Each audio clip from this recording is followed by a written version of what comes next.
Imagine comigo que você está em uma festa de aniversário, sem se importar com muita coisa, bem desanimado e cansado, enquanto um homem grita no pé do seu ouvido para fazer seu trabalho direito de somente segurar um bolo. E todos parecem nervosos em receber o convidado de honra que era o aniversariante. E quando ele passa pela porta, todos, menos você, forçam um grande sorriso no rosto, somente com o objetivo de agradar o aniversariante. Mas, de repente, quando estão todos cantando parabéns, a expressão sorridente e a felicidade do aniversariante desaparecem, se tornando uma expressão de desgosto ao te ver sem um sorriso no rosto. E você já estava cansado de todo esse fingimento, dizendo que já era o bastante. Então o convidado especial, que tinha uma coroa de papel na cabeça, te dá a pena de morte.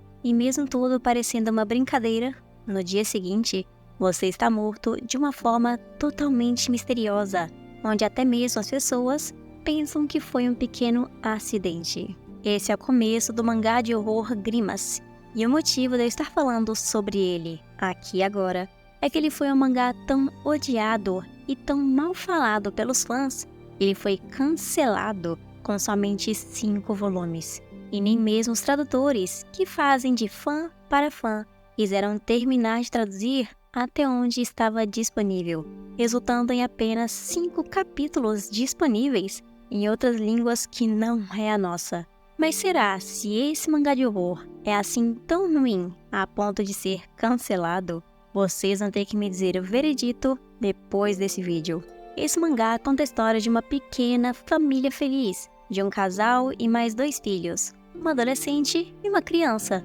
se mudando para um novo complexo de apartamentos, tentando iniciar uma vida nova em um lugar novo, depois da amiga da esposa ter recomendado aquele lugar porque elas eram muito próximas antigamente. Mas assim que eles chegam lá e aquela mulher apresenta o local, ela menciona que lá tinha uma regra muito estranha, porém muito específica. Sempre que você estiver na frente do dono dos apartamentos e mora no 4º andar, você deve ter um sorriso no rosto, não importa o que aconteça, mesmo que esse sorriso seja forçado. E se a pessoa não seguir essa regra, ela vai ser morta de uma forma ou outra. E que isso vai parecer como se tudo fosse um pequeno acidente, ou que a própria pessoa quis fazer aquilo com ela mesma. E os protagonistas, não acreditando que aquilo ali poderia ser real, ou que talvez a mulher estivesse brincando com eles,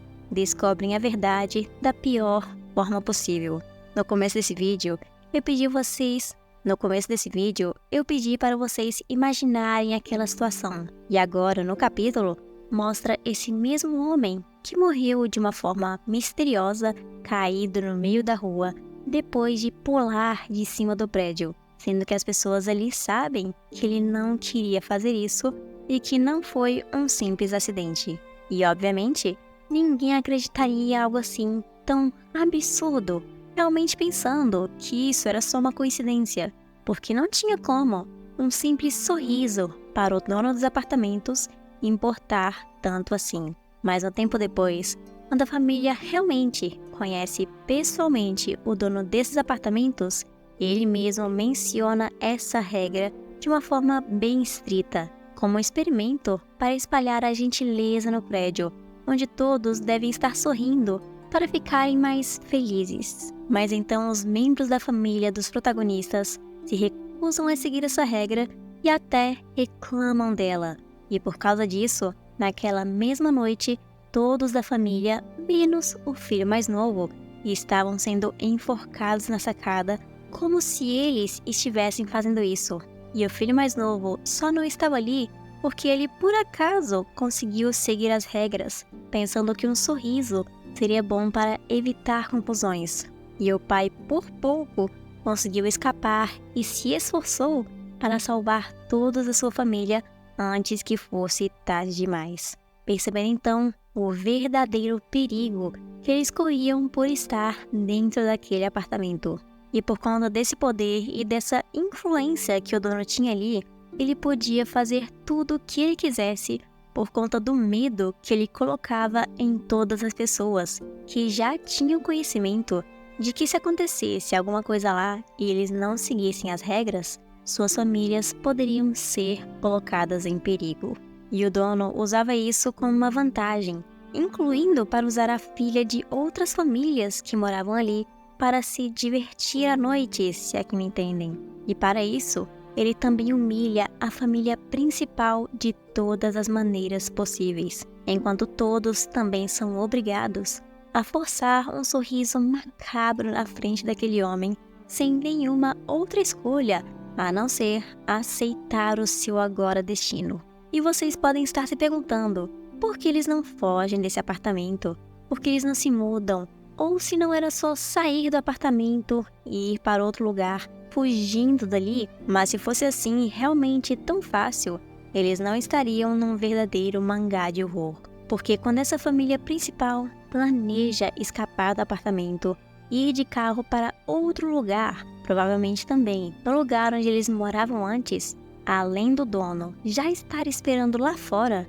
porque ele já sabia que isso iria acontecer, de uma forma misteriosa, ele consegue controlar o pai daquela família que estava dirigindo o carro, controlando praticamente todos lá dentro, impedindo que usem o cinto e causando um pequeno acidente como uma forma de aviso de que é ele quem está no controle e forçando todos eles a voltar imediatamente para o apartamento e colaborar com tudo que o dono quisesse fazer, mesmo que o desejo dele seja até mesmo usar a filha mais velha da família principal para seu prazer próprio e de seus amigos, que também obrigatoriamente tinham que ser tratados da mesma forma que eles tratam o dono dos apartamentos. Ou então, a família inteira iria sofrer as consequências deles não estarem seguindo as regras. Seguindo então com esse homem dominando tudo, humilhando,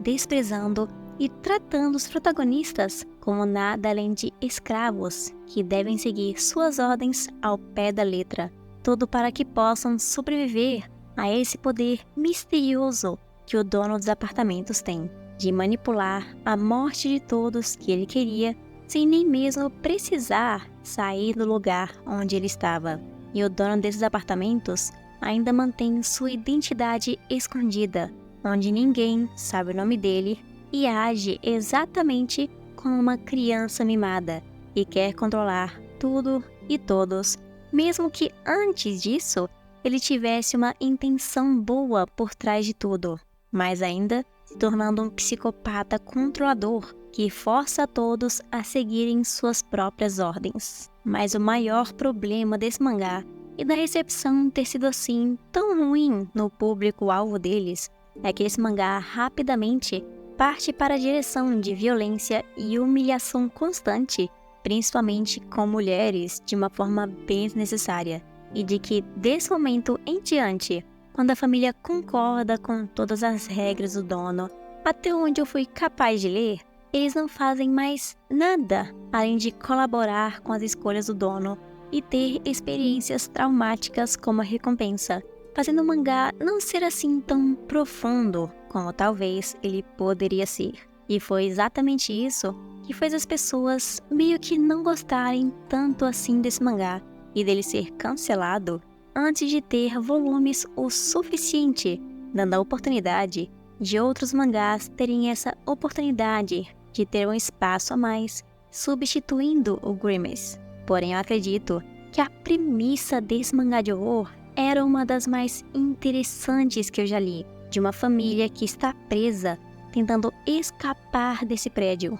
enquanto elas precisam, obrigatoriamente, fingir que estão felizes, sorridentes e contentes de estarem vivendo naquele lugar, correndo riscos constantes, com um vilão misterioso, com habilidades desconhecidas de manipular todas as pessoas que estão lá dentro com um poder muito esquisito. E com certeza, se esse mangá conseguisse ter uma continuação, as origens desse poder e também mais sobre esse vilão com o seu passado poderiam ser revelados. Porém, eu não consigo ter muita certeza, já que nem eu mencionei lá no começo do vídeo, nem mesmo os tradutores de fã para fã quiseram continuar e ver o resto desse mangá, que agora está em japonês. Porém, Grimace realmente é um mangá de terror psicológico ou de horror que faz você ficar pensando como que isso seria de verdade. Mas vocês acham que esse mangá realmente merecia ter sido cancelado